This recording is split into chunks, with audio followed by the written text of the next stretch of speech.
다들 평안하시죠? 건강하게 잘 지내시고요. 코로나 바이러스 상황 속에서도 그럼에도 불구하고 할렐루야, 아멘. 오늘도 귀한 여러분들 주의 이름으로 축복합니다. 오늘 같이 한번 하나님의 말씀으로 또 같이 은혜 받는 시간 갖도록 하겠습니다. 예레미야서 12장 5절과 6절을 보도록 할게요. 예레미야서 12장 5절과 6절 같이 보겠습니다. 예레미야서 12장 5절과 6절을 같이 보도록 할게요. 5절 6절입니다. 찾으셨으면 우리 같이 합독하겠습니다. 시작. 만일 내가 보행자와 함께 달려도 피곤하면 어찌 능히 말과 경주하겠느냐. 내가 평안한 땅에서는 무사하려니와 요단강 물이 넘칠 때에는 어찌 하겠느냐. 내 형제와 아버지의 집이라도 너를 속이며 내 뒤에서 크게 외치나니 그들이 내게 좋은 말을 할지라도 너는 믿지 말지니라. 제목은 환경을 이기는 신앙입니다. 따라해보세요. 환경을 이기는 신앙. 전 세계에서 가장 넓은 땅을 정복한 사람은 몽고의 징기스칸으로 알려졌습니다. 헬라의 알렉산더 대왕과 프랑스의 나폴레옹이 정복한 땅을 합친 것보다도 훨씬 더 넓은 땅을 정복한 인물이 징기스칸이 되겠습니다. 그분의 어록에 이런 글이 있다고 합니다. 집안이 나쁘다고 탓하지 말라. 나는 9살 때에 아버지를 잃고 마을에서 쫓겨났다. 가난하다고 말하지 말라. 나는 들쥐를 잡아먹으며 연명했고 목숨을 건 전쟁이 내 직업이고 내 일이었다. 작은 나라에서 태어났다고 말하지 말라. 그림자 말고는 친구도 없고 병사로만 10만 명, 백성은 어린애 노인값이 합쳐서 200만 명도 되지 않았다. 배운 게 없다고, 힘이 없다고 탓하지 말라. 나는 내 이름도 쓸 줄 몰랐으나 남의 말에 귀 기울이면서 현명해지는 법을 배웠다. 너무 막막하다고, 그래서 포기해야겠다고 말하지 말라. 나는 목에 칼을 쓰고도 탈출했고 뺨에 화살을 맞고 죽었다 살아나기도 했다. 적은 밖에 있는 것이 아니라 내 안에 있었다. 나는 내게 거추장스러운 것은 깡그리 쓸어버렸다. 나를 극복하는 그 순간 나는 징기스칸이 되었다 라고 기록을 하고 있습니다.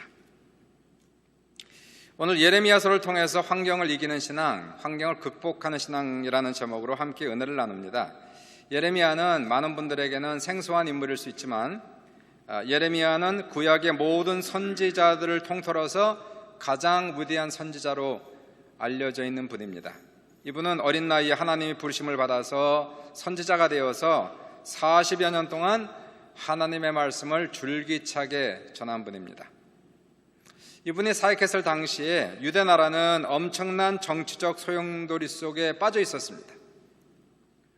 북동쪽에서 바벨론이 신흥제국으로 부상하면서 무서운 속도로 발흥하고 있었고요.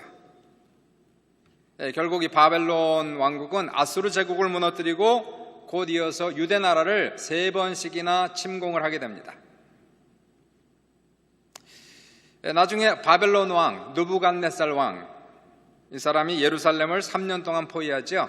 한 사람도 그 성을 들어가는 사람도 빠져나가는 사람도 없이 3년 동안 포위를 했습니다. 기원전 586년에 결국 유대 땅에 흉년이 임하면서 예루살렘은 함락되고 성전은 불타버립니다. 예레미야는 이 모든 것을 예언했고 예언한 대로 나라는 망했습니다. 예레미야는 40년 동안 줄기차게 회개와 심판의 말씀을 전했는데 그분이 40년 동안 말씀을 선포하는 동안 왕들은 5번이나 바뀌었어요. 요시야, 여호아하스, 여호야김, 여호야긴, 그리고 시드기야 5명이나 바뀌었어요. 하나님의 심판의 말씀을 전할 때 아무도 그의 메시지를 반기는 사람은 없었습니다. 전쟁이 나고 망할 것이라고 하는데 누가 좋아하겠어요? 아무리 사실을 얘기한다 할지라도 사실대로 얘기하는 것을 누가 달갑게 받겠습니까? 오히려 예레미야는 핍박을 받았고 옥에 갇히고 매 맞아서 정신을 잃고 죽을 뻔하기도 합니다. 전쟁이 끝나고 패전국이 되고 예레미야는 애굽까지 잡혀가서 피란민들에게까지 말씀을 전하지만 거기서도 여전히 환영받지 못했어요.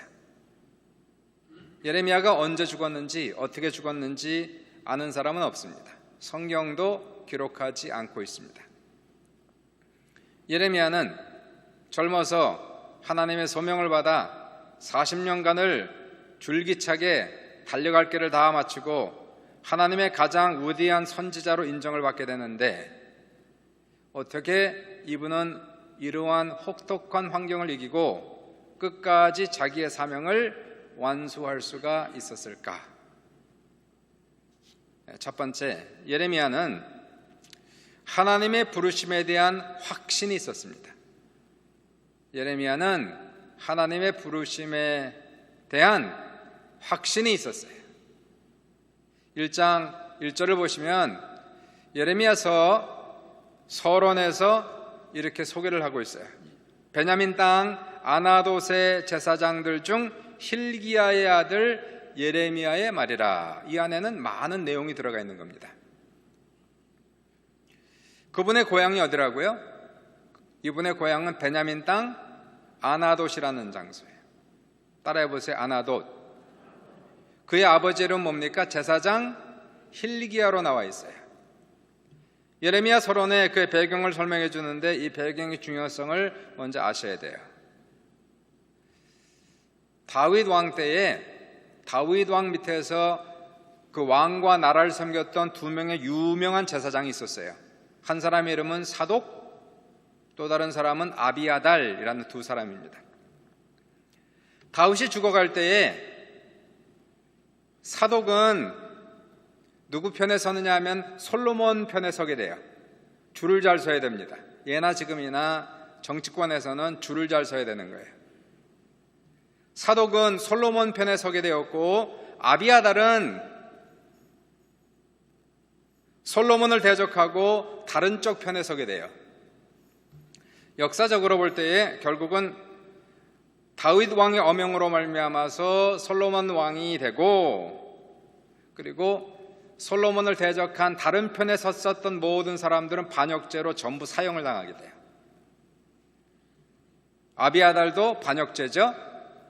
그렇지만 제사장이라 또 자기 아버지 다윗을 섬겼는지라 아비아달은 죽이지 않고 제사장 직분에서 추방하고 귀양을 보내는데 그 귀양 간 장소가 아나돗이라는 장소예요. 그러니까 아나돗이라는 것은 아비아달 제사장 그리고 그의 자손들이 살고 있었던 귀양 마을이라는 겁니다. 모든 권력이 꺾어진 사람들이 모여 사는. 반면에 예루살렘에는 사독의 자손들이 제사장 직분을 감당하면서 권력자가 되는 거예요. 그래서 예루살렘에는 사독의 자손들이, 아나돗에는 아비아달의 자손들이 살고 있는 겁니다. 하나는 권력자, 하나는 권력의 날개가 꺾어진 자, 이렇게 얘기할 수 있어요. 예레미야는 누구의 자손입니까? 아비아달의 자손이에요. 반역 죄인의 자손입니다. 그의 아버지는 hil기야라는 제사장이지만 이미 아무런 권력이 없는, 제사를 드리지도 못하는 그러한 제사장이었단 말이에요. 반면에 이 예레미야가 사역했던 장소는 예루살렘에 사역한 겁니다. 거기 있는 정치인들 그리고 제사장들, 권력층을 향한 심판의 메시지를 전한 거예요. 이 사람이 백이 든든해야 되는데요, 백이 든든하면 사역을 하면서 힘든 일이 있을 때 버팀목이 되어줄 수 있거든요. 예레미야가 사독의 자손이었다면 얼마나 좋았겠어요. 많은 권력층의 사람들이 있으니까 백이 든든하지 않습니까? 근데 이분의 고향 아나돗, 이분의 가족, 아버지 아무런 권력이 없어요.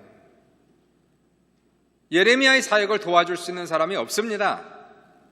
그가 어려움에 처했을 때 버팀목이 되어줄 수 있는 사람이 한 명도 없습니다. 오히려 버팀목이 아니라 거침돌이 되었어요. 그리고 골칫덩어리입니다.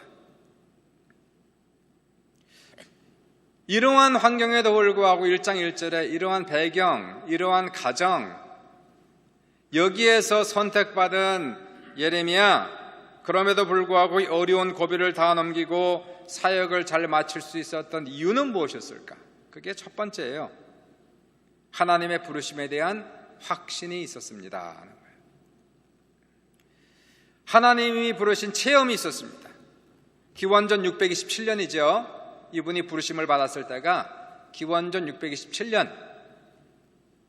하나님 말씀이 예레미야에게 임했다라고 기록하고 있어요. 1장 5절을 보시니까 기록되기를 내가 너를 모태에 짓기 전에 너를 알았고 내가 배에서 나오기 전에 너를 성별하였고 너를 여러 나라의 선지자로 세웠노라. 이렇게 하나님의 말씀이 임한 거예요. 예레미야가 하나님의 부르심을 기쁘게 받았을까요? 여러분 같으면 신났습니까? 할렐루야 했습니까? 그렇지 않습니다. 예레미야는 자기의 배경을 알았어요. 자기는 아나도 사람입니다. 권력이 다 꺾어진 사람의 자손입니다. 반역한 사람들의 자손입니다. 하나님의 콜링을 쉽게 받을 수가 없는 거예요. 자기의 배경을 봐서는. 그러니까 하나님께 이렇게 얘기하죠. 6절 보시니까 내가 이르되 슬프도소이다. 왜 하필이면 납니까? 허구많은 사람이 많은데 왜 납니까? 주 여호와여 보소서 너는 아이라 말할 줄을 알지 못하나이다. 나이도 아직 젊지, 배경도 좋지 않지, 아버지는 제사장이지만 제사도 드리지 못하는 권력은 다 빠진 이 빠진 호랑이지.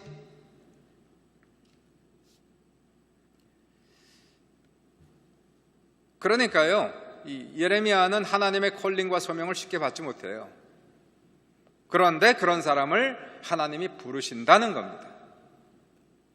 하나님의 부르심은, 하나님의 소명은 결코 인간적 조건을 따라서, 우리의 능력을 따라서 하나님 부르시는 것이 아니다는 겁니다.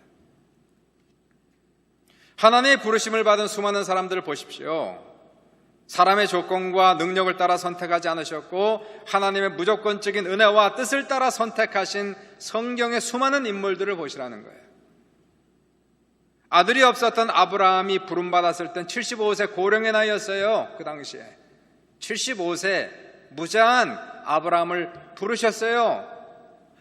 능력이 하나님에 있다는 걸 보여주기 위해서. 모세는 40에 사람을 죽이고 살인자가 되고 도망자가 되고 실패자가 되고 40년 동안 목동이 되어서 목양하다가 나이 80세에 하나님 부르시는 거 아닙니까? 하나님 왜 지금입니까? 젊을 땐 안 부르고 왜 지금입니까? 이스라엘의 초대왕 사울 같은 경우는 가장 연약한 지파, 베냐민 지파 중에서도 가장 연약한 집안의 사람이었어요. 하나님께 사울을 부르지 않습니까? 하나님, 나는 가장 연약한 지파의 사람입니다. 왜 납니까? 전부 다 반응들이 다 그래요. 하나님의 부르심을 받은 사람은 할렐루야 라고 반응한 사람이 많지 않아요. 다윗은 목동이었습니다. 젊은 목동 다윗을 들어서 이스라엘의 왕이 되게 하셨고 전 세계를 변화시킨 예수님의 12제자들은 대부분 팔레스타인 저 북쪽 갈릴리 어부들이었는데 이 사람들이 부르심을 받아 예수님의 12제자가 되는 거예요. 왜 그럴까요? 고린도전서 1장 26절부터 29절에 이렇게 쓰여있어요. 형제들아 너희의 부르심을 보다라. 형제들아 너희의 부르심을 보라. 육체를 따라 지혜로운 자가 많지 아니하며 능한 자가 많지 아니하며 문벌 좋은 자가 많지 아니하도다. 그러나 하나님께서 세상에 미련한 것들을 택하사 지혜 있는 자들 부끄럽게 하려 하시고 세상에 약한 것들을 택하사 강한 것들을 부끄럽게 하려 하시며 하나님께 세상에 천한 것들과 멸시받는 것들과 없는 것들을 택하사 있는 것들을 폐하려 하시나니 이는 아무 육체도 하나님 앞에서 자랑하지 못하게 하려 함이라. 하나님의 부르심이 사람의 능력과 지식에 있었다면 저는 안 불렀을 것 같아요. 인간의 조건과 관계와 관계가 없다는 거예요. 능력이 우리에게 있는 것이 아니고 하나님께 있다는 걸 보여주기 위해서 하나님은 하나님의 은혜로 하나님의 선하신 뜻을 따라 하나님께서 알아서 선택하시고 알아서 고르시고 부르신다는 거예요. 예레미야가 그 많은 고난과 핍박을 이기고 40년 사역을 마칠 수 있었던 것은 하나님의 부르심 때문에, 하나님이 내가 부족할지라도 나를 선택하셨다라고 하는 그러한 확신이 있었기 때문에 그래요. 저도 목사지만 사역하다 보면 어려울 때가 있지 않겠습니까? 인생 살다 보면 어려울 때가 있듯이 목회하다 보면 어려울 때가 있는 거예요. 그 어려울 때에 그 목회를 포기하지 않는 그 힘은 어디 있을까요? 부족하지만 하나님이 불렀다라는 믿음과 확신 때문에 포기하지 않는 거예요.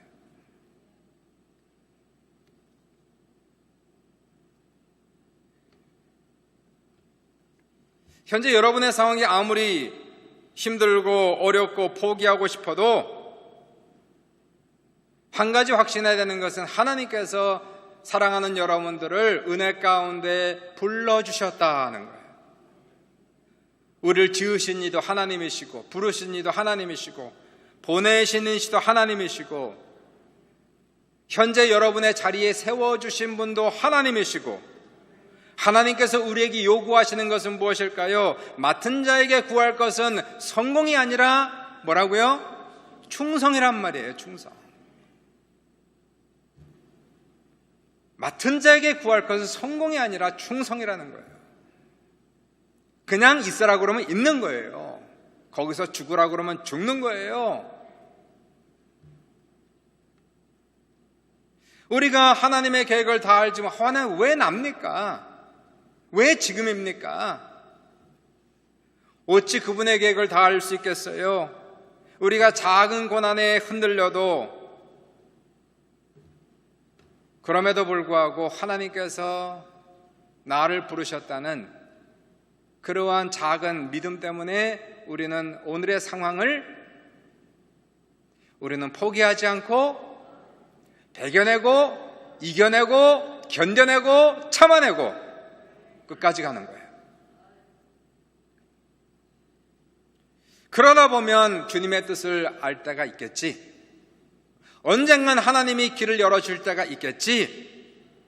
하나님을 믿으면서 궁극적으로는 능력이 나에게 있는 것이 아니었구나, 결국 하나님의 뜻이었구나, 하나님의 도우심이었구나, 하나님의 능력이었구나 하는 것을 알게 하기 위해서 하나님은 부르시는 거예요. 그냥 사랑하는 여러분,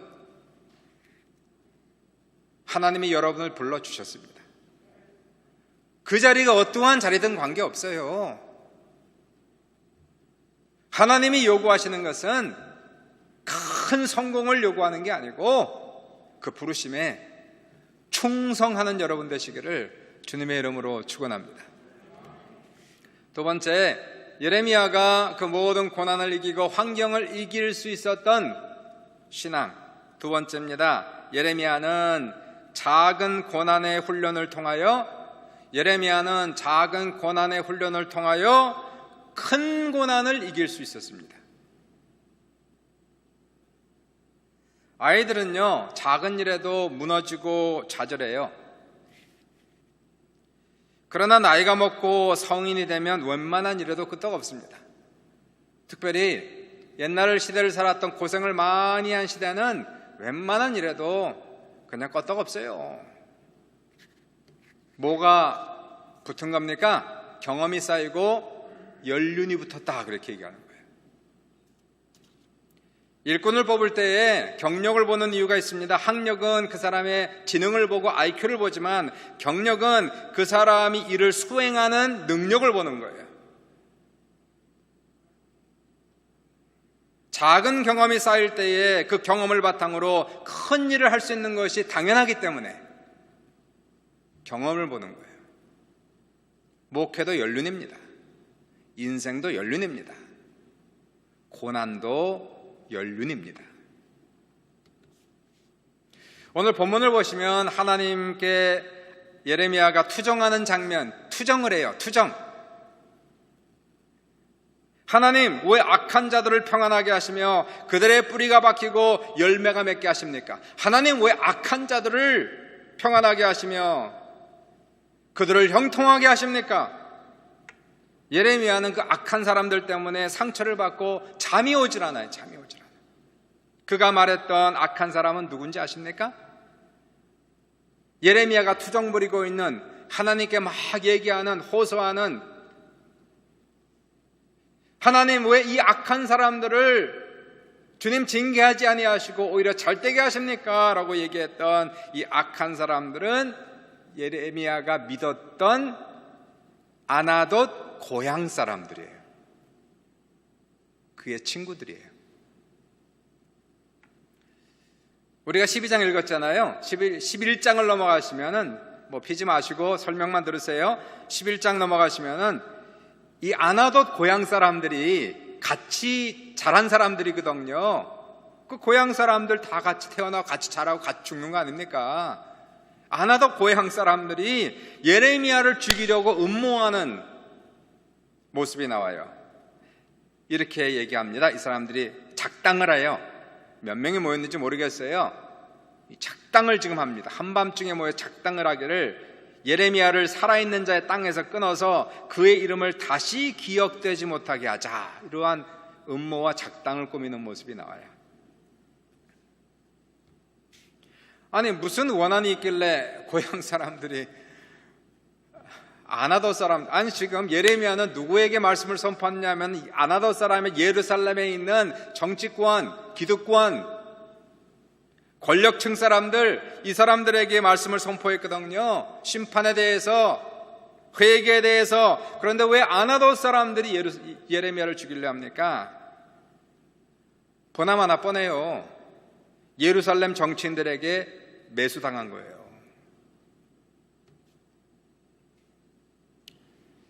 매수당한 겁니다. 돈을 받은 거예요. 그리고 예레미야를 죽이려고 하는 거예요. 기도하는 중에 하나님께서 예레미야에게 이런 아나돗 사람들의 음모를 미리 알려주시는 겁니다. 예레미야가 기도 중에 이것을 계시 중에 알게 되어가지고 그 사람들에게 찾아가 따졌어요. 어떻게 그럴 수가 있냐고. 그랬더니 고향 사람들이, 평생 같이 자란 친구들이 예레미야에게 위협하고 협박하기를 너는 여호와 이름으로 예언하지 말라. 두렵건대 우리 손에 죽을까 하노라. 이렇게 얘기해요. 세상에 이럴 수가 있습니까? 같이 자란 고향 사람인데, 같이 자란 친구들인데 배신을 당해 보셨습니까? 얼마나 큰 상처가 되는지 아십니까? 가장 가까운 사람, 믿었던 친구들이 돈 때문에 매수당하고 배반하고 나를 죽이려고 했을 때 그 상처는 보통 깊은 게 아니에요. 그래서 예레미야가 하나님께 투정을 부리고 있는 거예요. 하나님이 악한 자의 길이 형통하며, 이 아나돗에 있는 이 사람들 왜 저들의 길이 형통하며 반역한 자가 다 평안한 무슨 까닭이니까 그들을 끌어내시되 죽일 날을 위하여 그들을 구별하옵소서 라고 투정을 하는데 정말 솔직하지 않습니까? 그래서 저는 예레미야를 좋아하는 거예요. 너무 솔직한 거예요. 쉽게 얘기하면 저 나쁜 놈들 망하게 하시고 죽여주십시오. 이 사람의 솔직한 심정이 지금 막 나오고 있어요.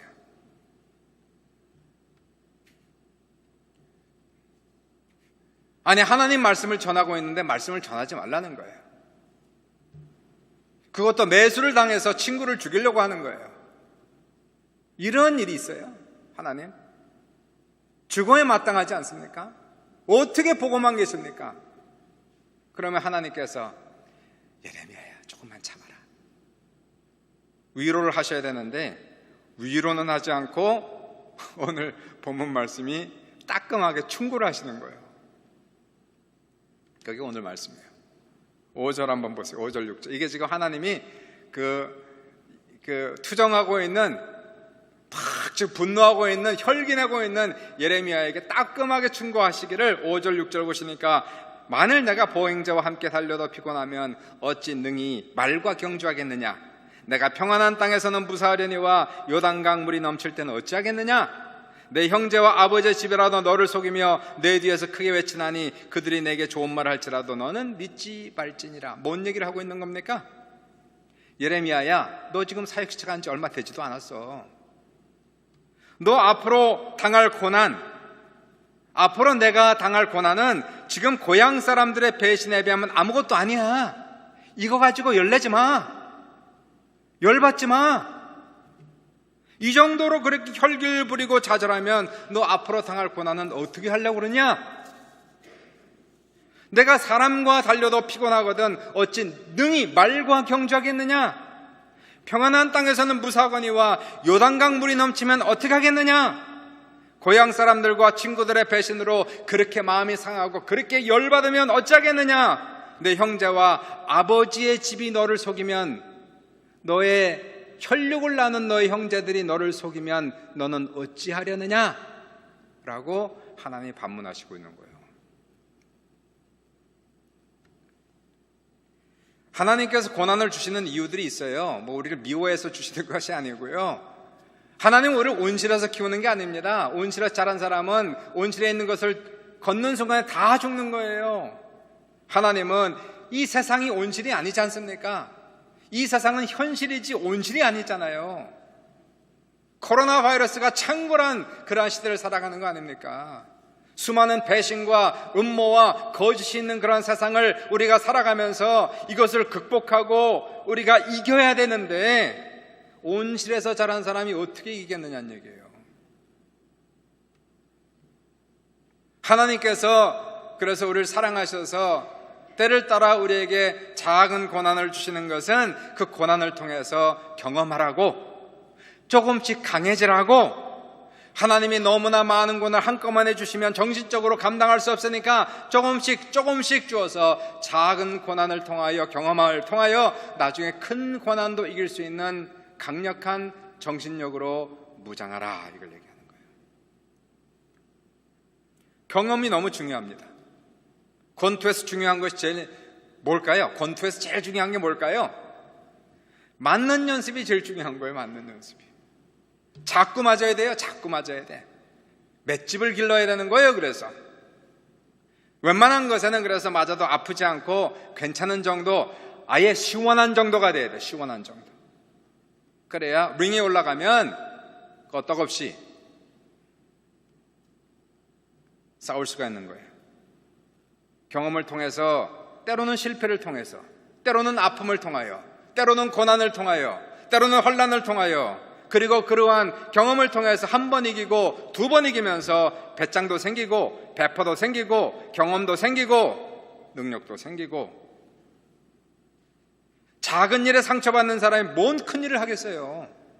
말 한마디에 고가운 사람들이, 말 한마디에 삐지는 사람들이 어떻게 리더가 되겠어요? 교회를 끌어가야 되는 그러한 남자와 여자들이 일어나야 되는데 조금만 일에 시험 들고 조금만 일에 상처받으면 어떻게 하나님의 교회를 등에 짊어지고 갈 수가 있습니까? 하나님이 말씀하시는 거라서 그런 일로 상처를 받아 너 뭐 하겠느냐? 앞으로 인생을 살아갈 때에 하나님의 일꾼이 되어 주님의 나라를 짊어지고 갈 때에 앞으로 더 큰 상처를 받게 될 텐데, 이 사람아, 오늘의 일들은 경험이다 생각하고 단단히 마음 먹어라, 그 얘기를 지금 하시는 거예요. 이게 오늘 본문의 말씀이에요. 환경을 이기는 신앙은 하루아침에 생기는 게 아니에요. 조금씩 경험이 늘고 연륜이 늘어가면서 나중에는 웬만한 일에는 눈 하나 깜짝하지 않아요. 웬만한 일에는 마음이 요동하지도 않고 걱정도 안 됩니다. 다 지나가 본 거예요. 세 번째, 마지막으로요, 환경을 이기는, 극복하는 신앙 세 번째, 예레미야는 최악의 상황에서 하나님께서 지켜주시는 체험을 많이 했다.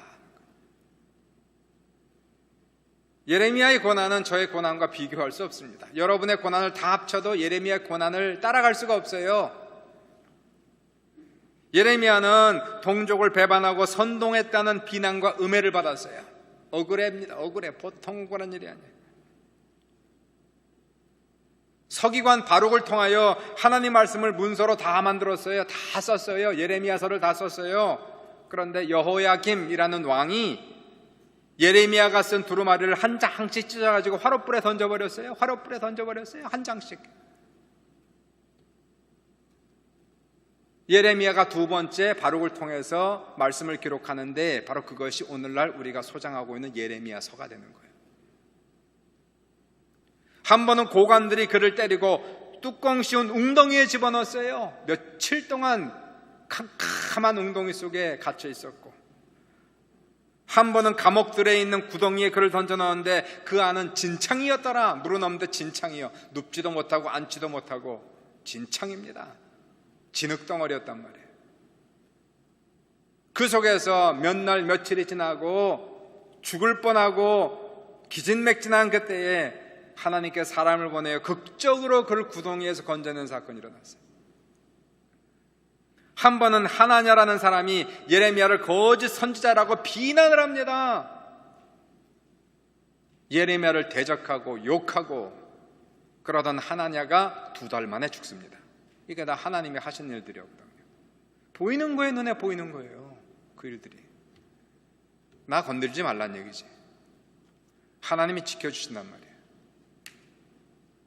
이런 일들이 여러 번 일어나면서 예레미야는 알았어요. 아, 고난이 있을지라도 죽지는 않는구나. 하나님이 없는 것 같아도 항상 계시는구나. 하나님은 반드시 나를 지켜주시고 나를 건져내시는구나. 이 경험을 한 번, 2번 하니까 그 다음에는 이제 아는 거예요. 아, 고난이 와도 하나님이 지켜주실 줄 믿습니다. 하나님이 건져내실 줄 믿습니다. 이게 작은 고난의 경험을 통해서 큰 고난을 받을 때에도 이제는 여러 번 경험을 하고 나니까요, 이제는 예레미야는 이제는 뭐 당연한 거예요. 그것이 하나님이 도와주시는 손길이 너무 당연한 거예요. 힘들어도 괴로워도 언젠가 하나님이 천사를 통하여 구원의 손길을 뻗칠 것을 예레미야는 알고 있었단 말이야. 저는 일반적으로, 여러분은 모르겠지만 저는 굉장히 긍정적입니다. 절대 긍정. 잘 될 줄 믿습니다. 아멘. 아멘. 잘 될 줄 믿습니다. 아멘. 할 수 있다 하면 된다. 해보자. 아멘. 따라해보세요. 할 수 있다 하면 된다. 해보자. 잘 될 줄 믿습니다. 기적이 나타날 줄 믿습니다. 좋은 일이 일어납니다. 어떠한 어려움이 있을지라도 그것은 뭐예요? 모든 고통과 환난은 뭐야? 변장된 축복이다. 믿으시 아멘 합시다. 변장된 축복이란 말이에요. 변장된 축복. 이 긍정적인 마음을 가지고 있으면 웬만한 일에 마음이 어렵지 않아요. 언젠가 좋아지니까, 지금 힘들어도 좋아지니까 이 긍정적 마음이 있으면 마음이 밝단 말이에요. 밝아요. 괜찮아요. 그러한 마음 다 가지시길 주의 이름으로 축원합니다. 그러나 동시에 저는 지나치게 순진하진 않아요. 현실을 압니다. 살 만큼 살았어요. 인생이 그렇게 호락호락하지 않다는 것도 알고 있어요. 전도서 7장 14절, 제가 좋아하는 말씀인데요, 형통한 날에는 기뻐하고 곤고한 날에는 되돌아보아라. 형통한 날에는 기뻐하고 곤고한 날에는 되돌아보아라. 이 두 가지를 하나님이 병행하게 하사 사람이 그의 장래일을 능히 헤아려 알지 못하게 하셨느니라. 하나님께서 좋은 일과 나쁜 날을 병행하게 하셨대요. 항상 좋은 게 아니고 좋았다 나빴다 좋았다 나빴다를 병행하게 하시고 이것을 예측하게 하지 못하게 하심으로 하나님만 의지하게 하셨다 하는 거예요. 인생은 내가 원하는 대로만 되는 것이 아니에요. 결국은 좋게 되지만 인생은 직선은 아니란 말이에요. 엎치락 뒤치락 하면서 오르락 내리락 하면서 마음 아픈 일 생기면서 속상한 일 생기면서 그러면서 가는 게 인생이에요. 그래서 긍정적이지만 현실적입니다. 그래서 인생이 반대로 나갈 때에 인생이 반대로 내가 원하는 대로 잘 될 줄 믿습니다. 근데 안 되는 거예요. 좋은 일 있을 줄 믿습니다. 좋은 일이 안 일어나는 거예요. 반대로 거꾸로 나갈 때 놀라지 않는 방법 하나를 가르쳐 드릴게요. 반대로 갈 때 저의 모토라고도 할 수 있는데 Hope for the best, prepare for the worst. 최선을 기대하고 최악을 대비하라 하는 거예요. 최선을 기대하고 최악을 대비하라. 이건 성경에 나온 말씀은 아닙니다. 저의 그냥 인생의 모토 중에 하나다 하는 거예요. 최선을 기대합니다. 긍정적입니다. 좋은 일이 있을 줄 믿습니다. 기적이 나타날 줄 믿습니다. 모든 고통은 변장된 축복입니다. 그러나 최악을 대비해야 돼요. 최악의 상태가 올 때에, 일이 거꾸로 돌아갈 때에 놀라지 않고 두려워하지 않는 것은 그럴 수도 있다는 거예요. 인생은 Prepare for the worst, 최악을 대비하는 겁니다. 그리고 고백합니다. This shall to pass. 이것도 뭐라고요? 지나가리라. 이것도 언젠간 지나가리라. 코로나도 지나가리라. 한국은 지금 2차 오피셜리 공식적으로 2차 유행이 시작됐다 그러지 않습니까? 왕성교회에서 뭐 수십 명의 확진자가 생겼대요. 성가대에서, 왕성교회에서. 그래서 2차 유행이 시작됐다라고 공식적으로 뉴스에 나왔더라고요. 1차 코로나도 지나가리라. 우리 토론토는 2차, 3차가 안 오시길 주의 이름으로 축원합니다. 그러나 설사 온다 할지라도 지나가리라. 놀라지 말란 얘기예요. 그럴 수도 있는 거예요. 인생이라는 게. 아니 그러다가 안 지나가면 어떻게 해요? 안 지나가면 죽는 거지. 죽으면 어디 가요? 천당 가는 거지. 좀 담대하게 생각하자는 얘기예요. 담대하게. 돌이켜 생각해보면 저도 목회하면서 인생의 고난을 지나가면서 참 하나님이 그때그때마다 도와주신 손길을 체험했어요. 제가 목회하면서 지금 처음 고백하는 것도 같기도 한데 목회를 그만둘까 딱 2번 고민했어요. 우리 이 교회 2번 했어요. 2번. 목회하고 나서 한 4년 5년 만에 한 번 했고 한 번은 한 10년 전에 한 것 같아요. 그 2번 다 그런 고민, 아주 심각한 고민에 빠졌던 이유는 물론 환경의 어려움도 있었고 또 사람들 때문에도 있었어요. 그러나 궁극적으로는 내 안에 있는 나의 부족함, 나의 연약함 때문에 이게 내가 안 되나? 근데 지금까지 하고 있잖아요. 그죠? 할렐루야. 어떻게 했을까?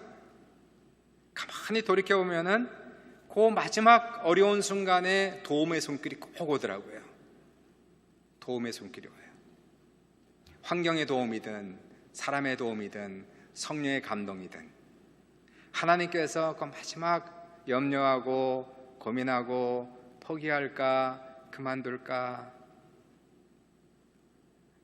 그럴 때에 하나님께서 만져주심이 있었어요. 도와주심이 있었어요. 사랑하는 여러분, 예레미야가 포기하고 싶은 적이 한두 번이 아니었어요. 성경을 읽어보시면 얼마나 많은 나를 고난의 선지자로, 눈물의 선지자로, 하나님 왜 납니까? 하나님 왜 이렇습니까? 하나님 나에게 거짓말했어요 라고 얘기할 정도로 나한테 도와준다고 그랬잖아요. 왜 안 도와주세요? 나 보호해준다고 그랬잖아요. 왜 보호하지 않으세요? 라고 예레미야는요 정직하게 솔직하게 하나님 앞에 막 부르짖는 기도 소리가 여기 다 들어가 있어요. 그런데 40년을 해냅니다. 그분이 어떻게 언제 죽었는지 알지 모르지만 그러나 마지막까지 해냈어요. 그 이유는 하나님께서 그가 포기하고 싶을 때마다 사람을 통해서 웅덩이에 건져내기도 하시고 고민할 때마다 하나님께서 그를 질책하기도 하시고 응답하시기도 하면서 그 고비들을 순간순간 넘겨서 결국은 사역을 마쳤던 거예요. 우리 인생에서 그럴 때가 있어요. 사랑하는 여러분, 저도 있었고 여러분도 있었고 있을 수 있는 겁니다. 그만둘까 말까, 포기할까 말까.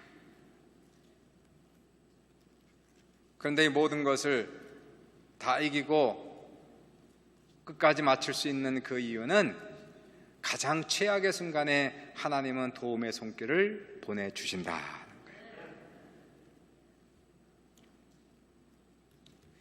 전체적으로 한번 정리를 해보시면요, 환경을 이기는 신앙, 환경이 호락호락하지가 않습니다. 이게 보통이 아니에요. 사람들의 이슈가, 릴레이션십 이슈가 보통 문제가 아닙니다. 환경적인 이슈가 보통이 아닙니다. 때로는 포기하고 싶고 때려치고 싶고 너무너무 힘들어서 좌절하고 싶을 때마다 우리가 그러한 순간을 이길 수 있는, 극복할 수 있는 신앙심은 어디서 올까? 첫 번째, 하나님이 부르셨습니다. 내가 있는 이 자리는 하나님이 불러서 있는 자리입니다. 하나님이 요구하시는 것은 성공이 아니라 충성입니다. 이거예요. 그리고 하나님께서 우리의 작은 고난을 경험하게 하심으로 말미암아 큰 고난을 이기게 하시는 거예요.